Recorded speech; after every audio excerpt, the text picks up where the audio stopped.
I think that just that damage and just that, that extra movement, uh, and just, all the arm wrestling added, it's really all about arthritis, you know. Compression, looser ligaments really is what makes you lay down all that junk. And that's what I was doing. As time was going on, the joint was just adding calcium due to, I think, extra movement and extra compression, so and I had subsequent injuries as well, inside, outside, but what started to happen was the bone started to grow so much, and you see a lot of guys who can't straighten their elbow, and I think that for most of us that is an overcalcification. And it can be good and it can be bad. The extra bone is going to add stability to your joint, right? Because the tendons get loose, so the bone needs to grow to add that support that the ligaments are no longer providing. But in turn, that's going to cut down your range. When you get your range cut down, that leads to atrophy, and it's going to reduce your power. Okay, it's going to reduce the power of the muscles once you start to reduce your range. So, the joint is reinforced, but you don't have the musculature to back it up properly. Anyways, I continued to arm wrestle, and it wasn't really a problem because the range that I had was still functional, and I was still able to train really well within that range. But in the last, I'd say probably, last 5 or 6 years, it started to get more so that it was more of an issue of blood and nerve supply. So the bone built up so much that, visibly, you could see, the difference between my veins in my left and my right. And where my right used to always be the dominant arm, my left was starting to get more blood flow. And as well, nervous function, I felt like I could not fire as quickly with my right as I once could. And I blame that on the excessive bone growth cutting off the blood and the nerve due to just added pressure in that area. And then I'd say the last, probably within the last year, I reached a point where I was like, it's gotten to a point where I felt like no matter what I did, the arm was going down, When you have this extra bone growth, your likelihood for tendon issues will also go up. You're going to get more tendonitis if you have, I believe. The tendonitis that I have in my right compared to my left is not even close. And I've talked to other arm wrestlers with the same thing, and tendon issues go up a lot with this. So anyways, I felt like about a year ago, it was not responding anymore the way I wanted it to.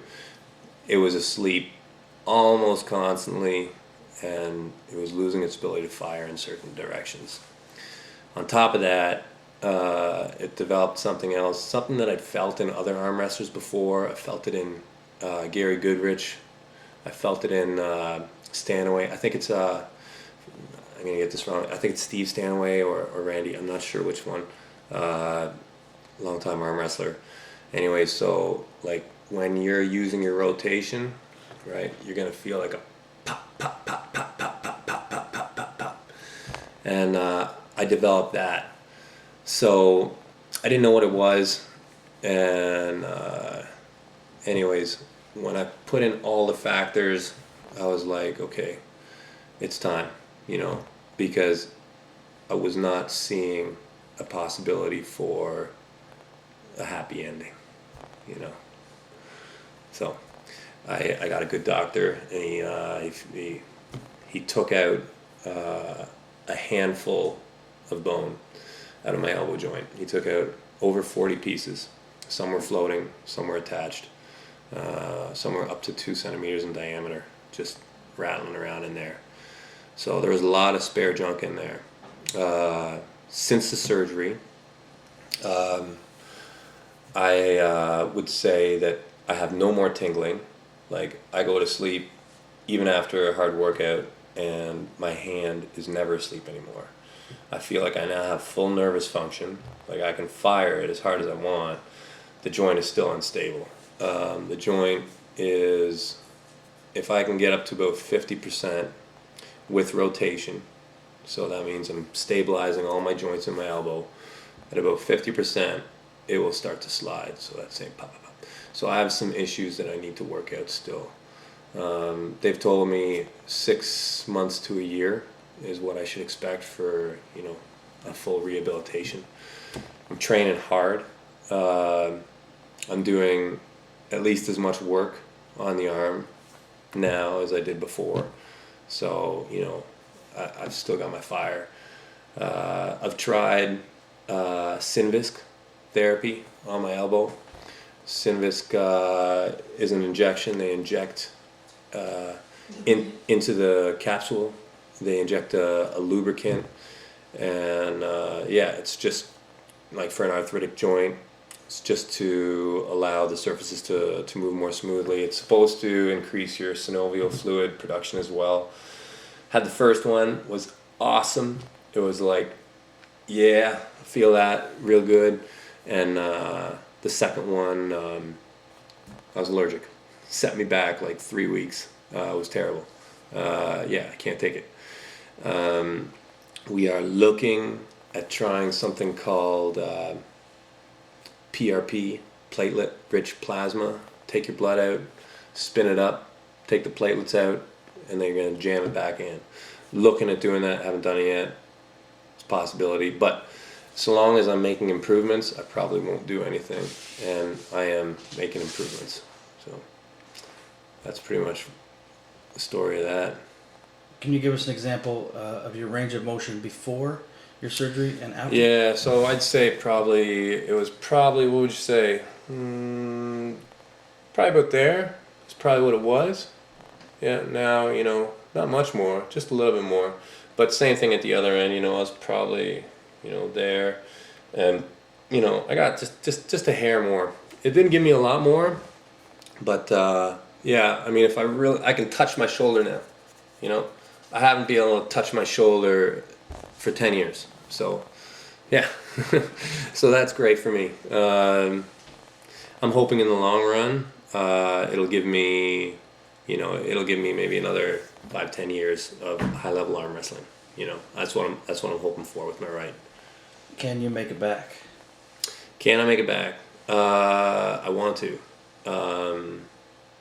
And I think the key to my making it back is going to be my patience. I think. I'm sorry, you're what? Yeah, my patience. Yeah, I got some of that. I do. It's going to be really tempting for me to try and jump back into it really quick. But I think I'm going to have to do my best to lay low until I really feel that I'm ready to compete. Till I'm ready. And I don't even want to give a time frame on that. I need to build it up. I need to make my arm healthy, because to go into high level competition, and that's where I want to be,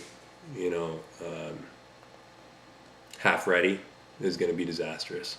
So I'm going to give it the time I need. During your recovery period, had you ever considered retiring? Absolutely. Yeah. I absolutely did.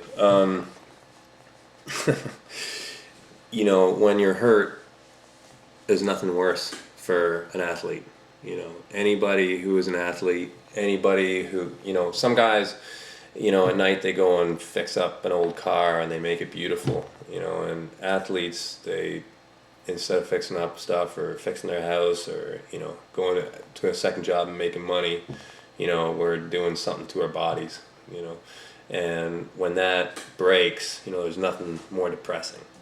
So yeah, I mean, I was real sad about the state of my arm, and yeah, I considered retiring, but it's too early. I'll have a much better idea in probably, I'm going to say, a year or two. I'm going to give it a good period to really heal up.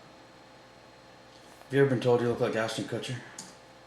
No, never Ashton Kutcher. It's because I comb my hair. I don't know what it is, man. I don't see it either. Yeah. Okay, let's get down to some legend and lore of Devon Larratt. There's famous push-up competitions. You spoke earlier about the Iron Man. You did some crazy reps on a bench press. And that almighty axe, maybe you could tell the story of that you built in the country when you were a child. Well, the axe. I really think that one of the best exercises you can do for your body is splitting wood. I really believe that. I really believe just the activity. And we have this debate all the time, right? Weight room or manual labor. And yeah, I'm a big fan of manual labor. I think that through manual labor, as long as you don't have to actually have it as your real job, as long as it's something you can just kind of do at more like your recreation, the exercises can be very good. Splitting wood, I think, is a fabulous variety of exercises. So when I was a kid, I had to fill up the woodshed with my brother and my dad. Towards the end, it was more just me every year. And so most of the summer, along with other things, we'd split a lot of wood. And I remember that we had all sorts of different size axes. And when I started, I was using the little axe, but I always looked and my brother was using the bigger axe and my dad was using the biggest axe. And I always thought it was, what the tough guy did was had a bigger axe, So I always was trying to use the bigger axes, and my dad would be like, no, you can't use that one yet, you got to stay on this one.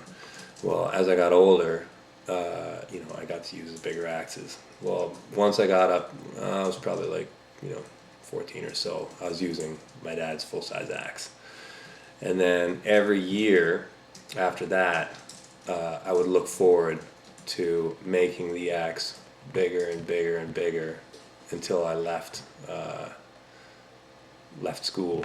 And by the end, the axe came up to about my shoulder. It was metal pipe and one sledgehammer, two sledgehammers, and then a sledge splitting axe. So it was a big axe, and that's how I did all the wood, was with the mega axe, and it was monster. Like, you just smash anything with it. And yeah, manual labor. Let's get to the push-up, the infamous, or the famous, I should say, push-up story. Yeah, that was a long time ago. So I was a new guy in my work, and these guys were having a push-up competition, and they went around the room, and one guy did 140 push-ups. And at that time, I was doing a lot of push-ups, and I bet everybody in the room $100 that I could do 10 times what that guy did. And of course, everybody took the bet. There was 9 guys. I made $900, and I bought a motorcycle with it. And back then I was doing a lot of push-ups. I did 35 push-ups, and I thought that was just terrible. I was like, that's ridiculous. I need to do way more push-ups. So for the next 4 or 5 months, I just did push-ups constantly. And I think I started in October, and by the time I went home for Christmas, I did 325 in a row. And as soon as I did that, it was like I became aerobic with them. Like it got so that it was more like jogging than it was sprinting. You know, I could just do them. And the thing that would fail, believe it or not, it's kind of funny, but I always had to take a dump because you're tight for such a long. Like I was doing push-ups for over an hour, you know, and you know your stomach would just constantly be tight, and I mean that would be it. You know, do it for over an hour and you'd be done.